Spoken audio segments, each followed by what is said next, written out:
5월은 사람이 되게 하는 달이라는 생각을 갖게 합니다. 왜냐하면 5월은 우리가 잊고 있었던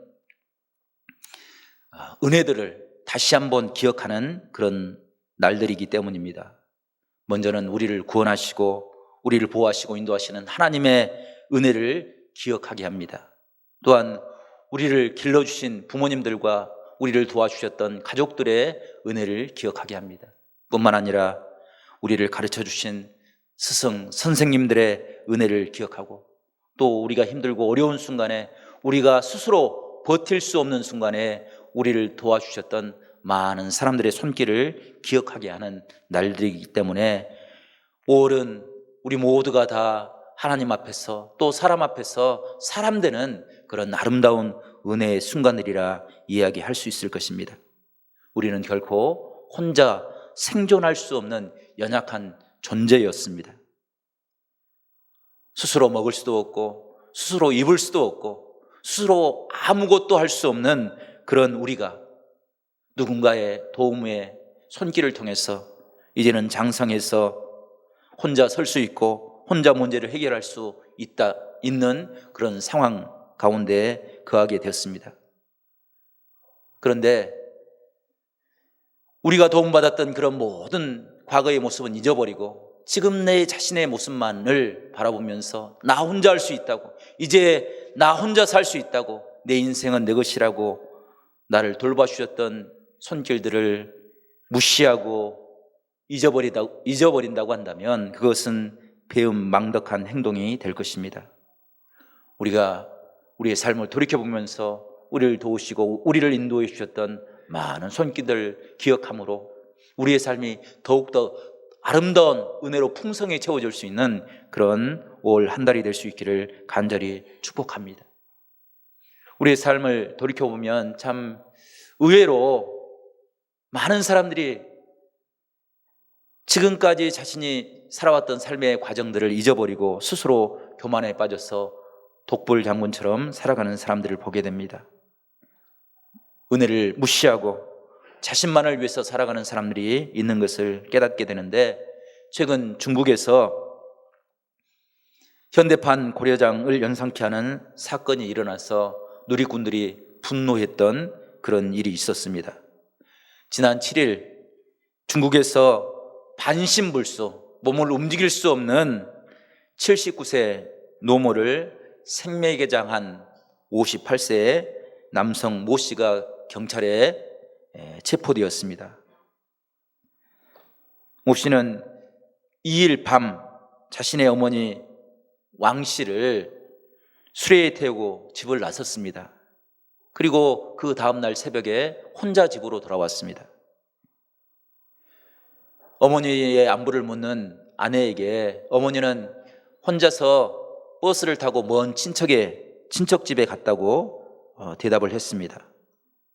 어머니는 홀로 몸을 움직일 수가 없는 그런 분이셨습니다. 그런데 혼자 먼 친척 집에 갔다는 그 남편의 말을 도저히 믿을 수가 없어서 경찰에 신고를 했습니다. 경찰이 출동해서 현장들을 살펴보고 그 어머니를 구조하기 위해서 찾게 되었습니다. 그런데 한 묘지에서 흙을 파헤치다가 그곳에서 생매장된 어머니를 발견하게 되었습니다. 하마터면 목숨을 잃을 뻔했던 왕 씨는 병원으로 옮겨져서 생명의 지장이 없는 것으로 알려졌습니다.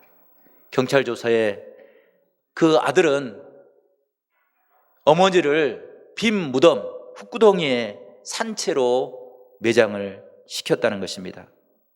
거동을 하지 못하는 어머니, 그 어머니를 모신 것이 힘들고 어려워서 그 어머니의 은혜를 저버리고 그 어머니를 산채로 흙에 묻고 말았습니다. 이 모습을 보면서 돌출적인 행동이다, 이렇게 이해하고 넘어가기는 우리의 현실의 모습이 너무나도 각박하고 은혜를 잃어버린 그런 모습으로 가득 채워져 있기에 우리가 다시 한번 그 모습을 경각심을 가지고 살펴볼 필요가 있는 것입니다. 학교에서는 선생님을 가르치는 그 가르침의 존경심이 이미 사라져 버린 지가 오래입니다. 교실에서 오히려 선생님을 폭행하고 추행을 일삼는 사건들이 일어나고 있습니다. 가정에서도 가정의 질서들이 깨어지고 있습니다. 아내는 남편을, 남편은 아내를, 자식들은 부모를, 부모는 자식들을 가족으로, 가정으로, 피부치로 생각하지 않고 우리가 생각할 수 없는 그런 살벌한 일들이 우리 가운데 이루어지는 것을 보게 됩니다. 이런 세상을 살아가는 우리가 참된 믿음을 가지고 하나님의 참된 평안의 은혜를 이 땅에 드러내기 위해서 어떻게 살아가야 될지 오늘 본문을 묵상하면서 함께 은혜를 받기를 원합니다. 오늘 본문은 사도 바울이 스스로를 돌아보면서 자기 자신을 이렇게 고백하고 있습니다. 10절 말씀인데요, 10절 말씀을 저와 여러분이 함께 읽어보겠습니다. 사도 바울이 이렇게 고백하고 있습니다. 시작. 그러나 내가 나된 것은 하나님의 은혜로 된 것이니 내게 주신 그의 은혜가 헛되지 아니하여 내가 모든 사도보다 더 많이 수고하였으나 내가 한 것이 아니요 오직 나와 함께 하신 하나님의 은혜로라. 아멘. 성도 여러분, 사도 바울은 자기 스스로를 돌이켜보면서 내가 많이 수고하기도 했고 내가 많이 헌신했는데 그 모든 것은 내가 한 것이 아니요 나를 행하게 하신 하나님의 은혜 때문입니다. 나의 나된 것은 내 능력이 아니라 내 지식이 아니라 하나님이 허락하신 은혜 때문입니다 라고 고백하고 있습니다. 초대교회와 신약에서 사도 바울의 위치는 누구와도 비교할 수 없을 만큼 월등하게 헌신했고 큰 믿음을 가지고 충성을 했던 그런 사람으로 비춰지고 있습니다. 초대교회 이후에 교회에서 사도 바울의 신앙의 고백은 모든 성도들에게 우리가 고백해야 될 신앙의 모습이 어떤 것인지를 깨닫게 할 만큼 그런 큰 은혜를 끼쳤습니다. 그만큼 사도 바울은 많은 일들을 감당했습니다. 10절 말씀 보게 되면 내가 모든 사람들보다 더 많이 수고하였다라고 스스로도 인정할 만큼 그런 많은 수고를 했습니다. 예루살렘과 유대를 벗어난 모든 교회가 사도 바울의 가르침과 영향 안에 있었다고 해도 무방할 만큼 그렇게 큰 영향력을 미쳤습니다. 그 사역을 위해서 사도 바울은 누구보다도 많은 것을 포기했습니다. 많은 것을 희생했습니다. 많이 수고하였습니다.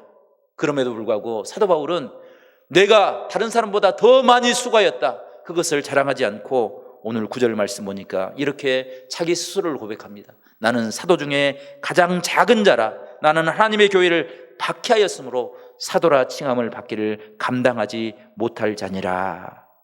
성도 여러분, 사도 바울이 그렇게 많은 수고를 했음에도 불구하고 왜 나는 가장 작은 자입니다, 나는 사도로 부르심을 받을 만큼 그런 합당한 자가 아닙니다 라고 고백하고 있습니까?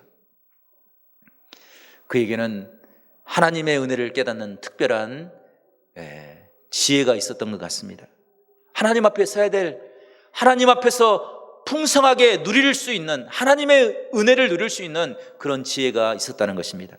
그는 모든 교회에서 헌신하는 사람들이 고백해야 될 신앙의 모범을 우리에게 보여주고 있습니다. 나는 작은 자입니다. 나는 하나님 앞에 설 수도 없는 부족한 자입니다. 그럼에도 하나님께서 나를 택하여 주시고 나에게 하나님의 일을 맡겨주셨습니다. 내가 충성을 다하여 하나님의 영광을 드러내겠습니다 라는 신앙의 고백이 우리에게 필요한 것입니다. 마태복음을 보게 되면 베드로가 예수 그리스도를, 주님을 이렇게 고백합니다. 주는 그리스도이시요 살아계신 하나님의 아들입니다. 주님은 하나님의 아들이고 나를 구원하신 구원자입니다 라고 고백합니다. 이것이 우리가 주님을 만난, 주의 은혜를 누리고 살아가는 모든 사람들이 고백해야 될 시금석과 같은 고백입니다. 이 고백을 한 후에 우리가 함께 공동체를 이루고 주의 성전에서 나와서 고백하고 헌신할 때 고백해야 될 신앙의 고백이 오늘 사도 바울이 9절에 고백한 신앙의 고백이라는 사실을 우리가 발견하게 된다는 것입니다. 성도 여러분, 우리가 주의 전에 올 때마다 이런 신앙의 고백을 가지고 하나님을 섬기는 복된 믿음의 사람들이 될 수 있기를 간절히 축복합니다. 하나님, 나는 하나님의 자녀라고, 하나님의 백성이라고, 성도라고 부를 수 없는 부족하고 연약한 자입니다. 그런데 하나님께서 나를 사랑하여 주셔서 택하여 주심으로 내가 이 자리에 설 수 있습니다. 그것이 내 참된 기쁨이고 나의 감사의 고백이고 기도의 제목입니다 라고 고백할 때 우리 안에 하나님의 참된 신앙의 은혜가 회복될 줄로 믿습니다. 성도 여러분, 이 고백을 가지고 빛과 소금의 사명을 감당할 때 우리가 깨달아야 될 은혜가 무엇인지를 오늘 두 가지를 묵상하면서 함께 은혜를 받기를 원하는데, 첫 번째, 사도 바울의 삶과 신앙을 통해서 우리가 회복해야 될 신앙의 모습은 하나님의 은혜를 깨달음으로 우리의 삶이 변화되어야 된다는 사실입니다. 사도 바울은 철저하게 자기 자신과 자신의 삶을 은혜로 들여다볼 줄 아는 그런 지혜를 가지고 있었습니다. 그래서 사도 바울은 어느 곳에 있든지 간에 하나님이 나와 함께 하심과 하나님이 나와 함께 하심으로 내가 누려야 될 참된 신앙의 기쁨이 무엇인지를 깨닫게 되었습니다. 사도 바울은 요즘 말로 이야기하면 금수저와 같은 그런 사람이었습니다. 당시에 권력자들과 부유한 사람들이 한 가지 소원하고 꼭 이루기를 원했던 소원이 있다고 한다면 그것은 바로 로마의 시민권을 얻는 그런 것이었을 것입니다. 많은 사람들이 돈을 들여서 권력을 동원해서 로마의 시민권을 얻고자 했지만 그 시민권을 얻는 사람들이 많지 않았습니다. 그런데 사도 바울은 로마의 시민권을 가지고 있었습니다. 뿐만 아니라 이스라엘의 최고의 지성이었고 스승이었던 가말리엘 수하에서 배움을 받았고 그 수하에서 가장 인정받는 사람으로, 그래서 모든 사람들이 누구나 다 인정하는 차세대 리더자로 살고 있었습니다. 바리새인 중에 바리새인이었습니다. 모든 종교적인 기득권과 뿐만 아니라 사법적인 기득권을 가지고 살았습니다. 그는 사람을 체포해서 감금할 수 있는 그런 권위를 부여받았습니다. 그래서 그것을 행하기 위해서 다메섹 도상으로 가고 있었습니다. 그곳에서 주님을 만나게 됩니다. 주님께서 사도 바울을 찾아와서 그의 이름을 부릅니다. 강한 강선이 발해서 앞을 볼 수 없는 그런 상태가 되었습니다. 주님께서 사도 바울을 향해서 부릅니다. 어찌하여 나를 핍박하느냐. 바울아 바울아 부를 때 그의 마음속에 지금까지 가지고 있었던 그 심령과 모든 지식들이 깨어지게 되고 주님의 놀라운 은혜를 발견하게 되었습니다. 그의 삶이 변화되었고 모든 삶을 들여다볼 줄 아는, 해석할 줄 아는 믿음의 은혜를 갖게 되었습니다. 바울이 경험한 하나님의 은혜는 순간적으로 느끼는 감정적인 쾌감이 아니었습니다. 지금까지 살아왔던 삶의 의미들이 변화되었다는 것입니다. 내가 지금까지 누렸던 그 기쁨의 의미가 달라졌습니다. 하나님과 함께하는 것, 하나님 은혜 안에 사는 것, 그것이 참된 기쁨인 것을 발견하게 되었습니다. 감사의 조건들이 달라졌습니다. 예전에는 많은 것을 갖는 것, 많은 것을 배우는 것, 남 앞에 서서 자랑할 만한 것을 갖는 것, 그것이 감사의 조건이었는데 이제 오직 하나님의 사명을 감당하는 것, 하나님과 동행하는 것만으로 기쁨과 감사를 갖게 되었습니다. 그의 삶의 목적이 변화되었습니다. 그가 어느 곳에 있든지 간에 하나님이 그를 붙잡아 주시고 하나님이 그를 인정해 주실 때 그의 삶에는 늘 기쁨과 감사가 차고 넘쳤습니다. 세상 사람들이 갖기를 원했던 것을 포기하고 오히려 모든 것을 버리고 포기할 때 그 안에, 그의 영혼 안에, 그의 심령 안에 찾아오는 참된 기쁨의 은혜가 가득하였다는 것입니다. 1985년 미국의 한 패스트푸드점에서 살인 사건이 일어났습니다. 매니저가 총을 맞고 살해되는 사건이 일어났습니다. 그곳에 있었던 한 사람이 살인자로 지목을 받고 그에게 죄가 전가되었습니다. 사형 선고를 받고 30년간을 교도소에서 수감되어 지내게 되었습니다. 당시 사건을 목도한 증인도 없었습니다. 사건의 지문도 발견되지 않았습니다. 그런데 우연히 다른 매장에서 일하는 사람이 경찰서에서 용의자 사진을 보면서 저 사람이 범인이라고 지목을 받게 된 그 사람이 살인자로 누명을 쓰게 된 것입니다. 그 사람의 이름이 힌튼입니다. 그는 사형장에 있을로 사라질 수밖에 없는 그런 상황에 처해 있었는데 그에게 기적과 같은 일이 일어났습니다.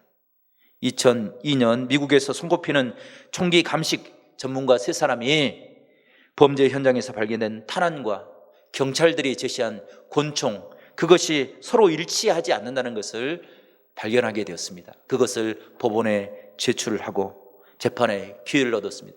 오랜 시간 재판의 과정을 걸쳤습니다. 비로소 2015년이 되었을 때 그는 무죄로 선고를 받고 감옥에서 석방을 받게 되었습니다. 그가 감옥에서 지냈던 30년을 돌이켜보면서 그는 이렇게 자신의 삶을 고백했습니다. 내가 저지르지 않는 죄로 사형 선고를 받고 목숨이 위태로울 때에도 내 뒤에 하나님이 계셨습니다. 하나님이 계셨기에 나는 감옥에서도 자유할 수 있었습니다. 30년 동안 살인자로 그곳에서 봉사하며 살아갈 때 그 봉사하는 삶이 결코 헛되지 않았습니다.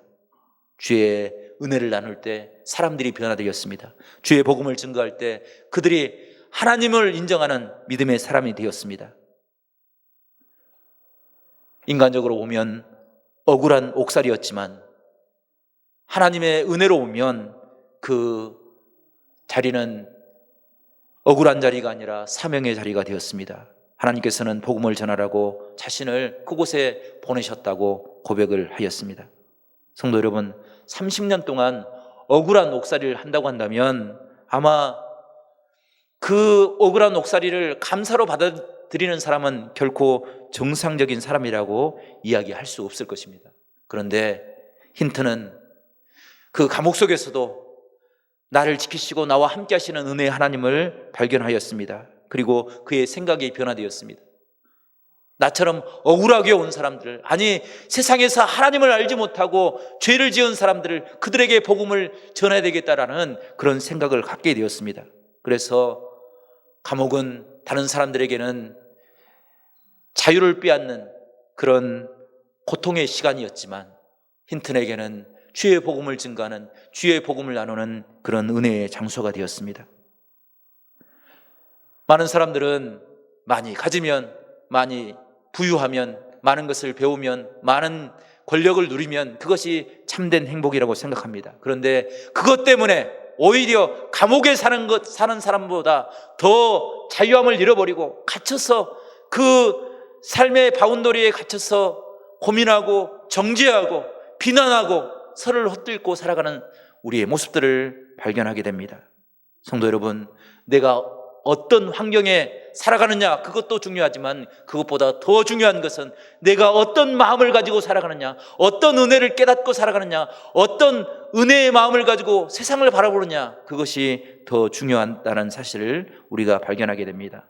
사도 바울도 복음을 전하다가 빌립보 감옥에 갇혔습니다. 수많은 구타와 핍박을 받았습니다. 죄의 복음을 전하다가 어려움을 당할 때 사도 바울도 하나님을 향해서, 사람들을 향해서 원망할 수 있었을 것입니다. 그런데 바울과 실라가 엎드려서 하나님의 은혜를 찬양하고 주의 이름을 부를 때 옥토가 흔들리고 그곳에서 하나님의 구원의 역사가 시작되었습니다. 그 사도 바울의 신앙이 빌립보 교회가 되는, 능력의 교회가 되는, 하나님 앞에 헌신하고 하나님의 복음의 은혜를 증거하는 그런 아름다운 교회가 되는 축복이 되었던 것을 우리가 보게 됩니다. 성도 여러분, 우리가 감옥에 살지는 않지만 세상을 살아갈 때 내가 원치 않는 일로 인해서 오해를 받기도 하고 다른 사람들에게 비난을 받을 때 그것 때문에 절망하고 좌절하는 삶이 아니라 나와 함께 하신 하나님, 나를 선택하시고 나를 부르시고 나를 하나님의 자녀 삼아주시는 그 은혜의 하나님을 기억함으로 그 모든 환난들을 이겨내는 믿음의 사람들이 될 수 있기를 간절히 바랍니다. 그 믿음을 통해서 우리 교회가 다시 한번 새로운 은혜를 꿈꿀 수 있는 축복의 능력을 회복하는 아름다운 역사가 우리 가운데 이루어질 수 있기를 간절히 축원합니다. 교회와 성도의 삶의 기초는 은혜입니다. 하나님의 은혜가 없다고 한다면 내가 어떤 직분을 맡든지 어떤 일을 감당하든지 그 일은 오히려 교회의 시험거리가 되고 짐이 되는 것을 우리가 보게 됩니다. 은혜가 없는 열심은 교회의 갈등의 소지를 만들어내게 됩니다. 은혜가 없는 내 자신이 옳다는 주장은 교회에 많은 분쟁을 만들어냅니다. 성도 여러분, 그러나 나는 할 수 없습니다, 하나님의 은혜로 살아갈 수밖에 없습니다 고백하는 그 신앙의 고백이 교회를 부흥케 하고 풍성케 하고 아름답게 하는 축복이 되는 것을 우리가 깨닫게 됩니다. 이 은혜를 가지고 사도 바울이 주 앞에 헌신하였기에 초대교회는 흔들리지 않는 믿음을 가지고 살았습니다. 결코 헛되지 아니하고 온전한 믿음의 은혜를 회복하는 축복의 교회들이 되었다는 것입니다. 우리가 주의 성전 앞에 와서 예배할 때, 주의 교회를 섬길 때 이런 아름다운 교회를 회복하며 살아가는 복된 믿음의 사람들이 될 수 있기를 간절히 축복합니다. 살아계신 하나님, 능력의 하나님, 우리에게 은혜를 베푸시는 그 은혜의 하나님을 우리 모두가 깨닫고 발견함으로 우리의 심령이 뜨거워지고 그것이 우리의 삶을 변화시키는 능력이 될 수 있기를 간절히 축원합니다. 신앙은 하나님을 향한 뜨거운 감격인 줄로 믿습니다. 그 감격으로 우리의 삶을 바꿔내고 그곳에서 살아계신 하나님을 만나게 될 때 그 아름다운 신앙이 우리 가운데 이루어질 것을 믿습니다. 두 번째로 사도 바울의 삶과 신앙을 통해서 우리가 회복해야 될 것은 은혜를 통해서 하나님을 더 가까이 하는 그런 신앙의 모습을 우리 모두가 회복할 수 있기를 바랍니다. 성도 여러분, 하나님의 은혜를 통해서 내가 변화된다는 것은 무엇을 의미합니까?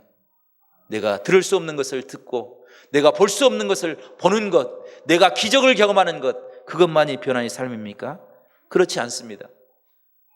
우리의 변화의 삶은 하나님을 더 가까이, 하나님 앞에 더 가까이 나가는 것, 그것이 변화의 우선순위인 줄로 믿습니다. 하나님을 만나고 하나님을 찬양하고 하나님을 예비하는 것, 그러므로 우리의 심령이 다시 한번 하나님의 은혜 안에 서게 되는 것, 그것이 참된 변화의 모습, 성도의 삶의 모습이라 이야기할 수 있을 것입니다.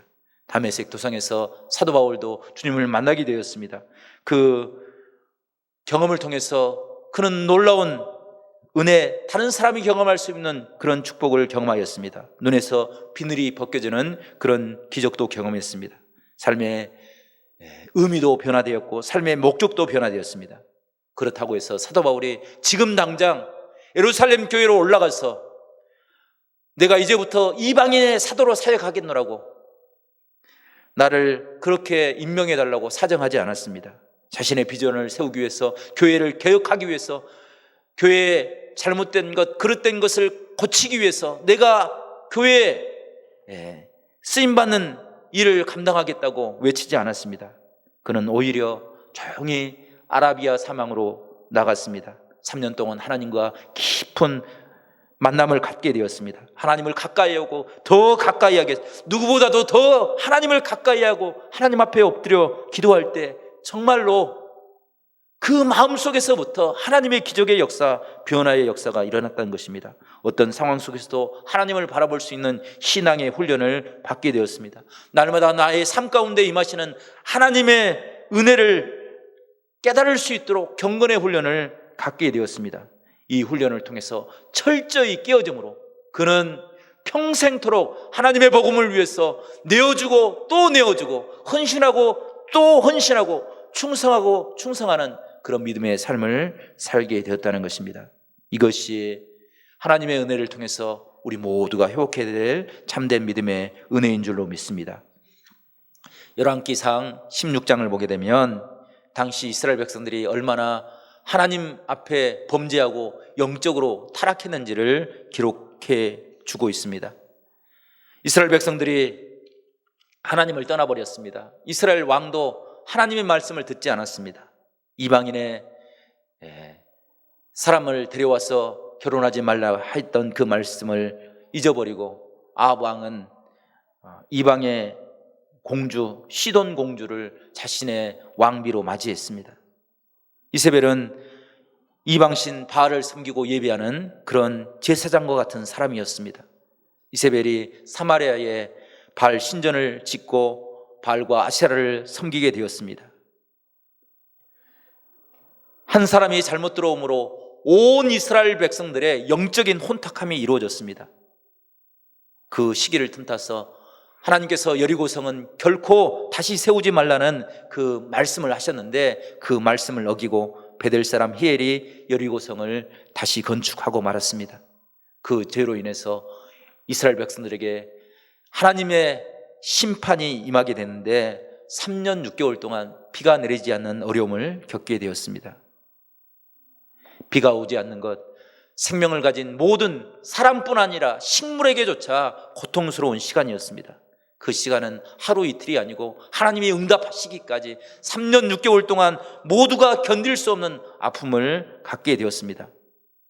이런 상황 속에서 하나님께서 뜻을 돌이키시고 이스라엘 백성들과 엘리야에게 하나님의 은혜를 선포하십니다.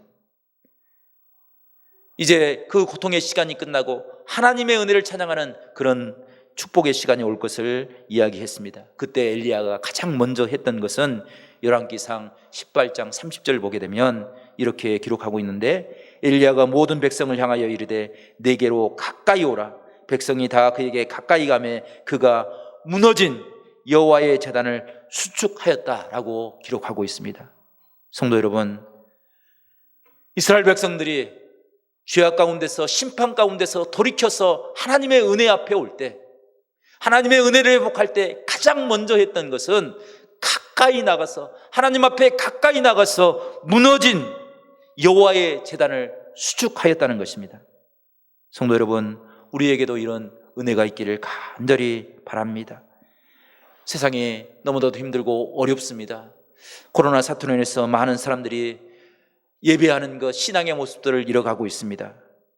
이때 우리가 회복해야 될 신앙의 모습은 하나님의 제단을, 엘리야가 쌓았던, 다시 수축하였던 그 제단을 수축하는 것, 그것이 우리들이 감당해야 될 은혜인 줄로 믿습니다.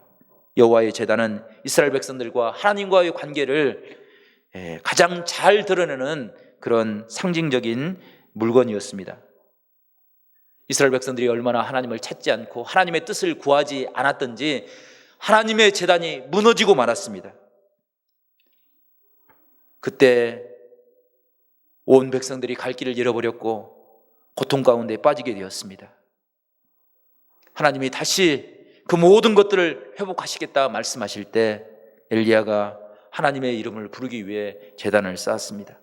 하나님의 은혜를 갈망할 때, 제단을 쌓고 하나님의 이름을 부를 때 하나님께서는 엘리야에게 누구도 경험하지 못했던 하나님의 놀라운 은혜의 역사를 경험하게 합니다. 하늘에서 불이 내려서 온 제단을 살랐습니다. 살아계신 하나님, 우리의 삶을 인도하시는 하나님이, 우리를 구원하신 능력의 하나님이 갈멜산의 하나님이라고, 그 은혜 앞에 엎드려 기도할 때 우리의 삶의 문제가 풀려질 것이라고 엘리야는 그 제단을 통해서 온 백성들에게 선포하고 있는 것을 우리가 발견하게 됩니다.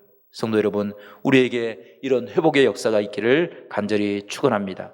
창세기 35장을 보게 되면 야곱이 세겜 사람들에게 원한을 사서 온 민족들에게, 이방 민족들에게 대적이 되어서 어려움을 겪게 되었습니다. 사람의 힘으로 감당할 수 없는 그 고통의 순간에 야곱이 베델로 올라가자, 베델에서 나를 구원하신 하나님 앞에 제단을 쌓자라고 온 가족들을 데리고 올라가 하나님 앞에 엎드려 기도할 때 삶의 문제가 풀려지고, 야곱의 가족을 쫓았던 이방 자손들이 그들을 두려워하는 그런 놀라운 은혜가 임하게 됐던 것을 우리가 보게 됩니다. 성도 여러분, 우리가 하나님의 말씀을 듣고 하나님의 은혜 앞에 서서 하나님의 은혜를 회복하면 하나님께서 우리의 삶의 문제를 풀어주실 줄로 믿습니다. 코로나 사태를 지내오면서 한국교회가 교단적으로 여러 가지 공문을 통해서 공통된 신앙의 모습을 이루어왔습니다. 영상 예배를 드린다든지 또 예배 장소에 우리가 갖춰야 될 여러 가지 이야기들을 함께 통일되어 이루어왔습니다. 최근에 한국교회는 5월 30일이 성령 강림 주일인데, 이 때를 우리가 잃어버렸던 예배의 시간들을 회복하는 그런 시간으로 갖자, 이렇게 결단을 하고 기도하고 있습니다. 하나님, 우리가 잃어버렸던, 우리가 부르짖지 못했던 그 신앙의 모습을 다시 한번 회복할 수 있도록 하나님께서 은혜를 허락해 달라고 교회가 또 교단이 합력하여서 기도하고 그것을 간구하고 있습니다. 우리에게 무너진 재단을 다시 한번 수축할 수 있는 그런 축복의 은혜가 회복될 수 있기를 간절히 바랍니다. 오직 하나님만을 의지하며 하나님만을 섬기겠다고 결심했던 엘리야와 같이, 여호수아와 같은 그런 믿음을 회복하는 그런 귀한 시간들이 될 수 있도록 우리 성도들도 함께 기도해 주시기를 간절히 바랍니다.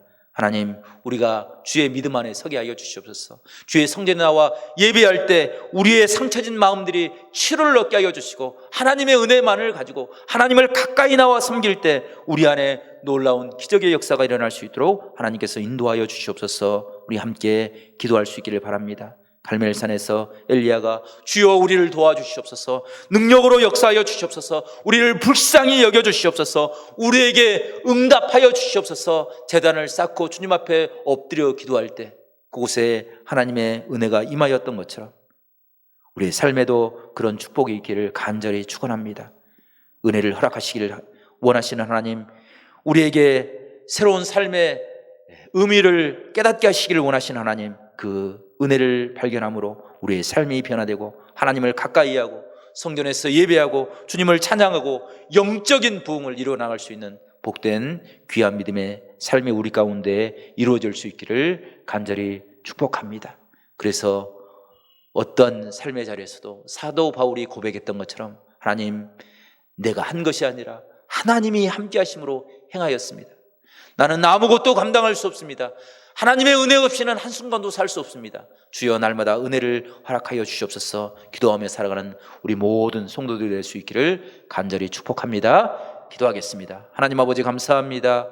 부족한 저희들을 택하여 주시고 주의 복음의 은혜를 깨닫게 하여 주시니 참으로 감사합니다. 우리가 어떤 곳에 있든지 간에, 어떤 상황에 거하든지 간에 하나님 주의 은혜를 깨닫게 하여 주시옵소서. 주님을 가까이 하게 하여 주시옵소서. 주님을 예배할 때 우리의 심령이 새로워질 수 있도록 복의 복을 더하여 주시옵소서. 주님께 모든 것 감사와 영광 올려드리고 예수 그리스도의 이름으로 간절히 기도드리옵나이다. 아멘.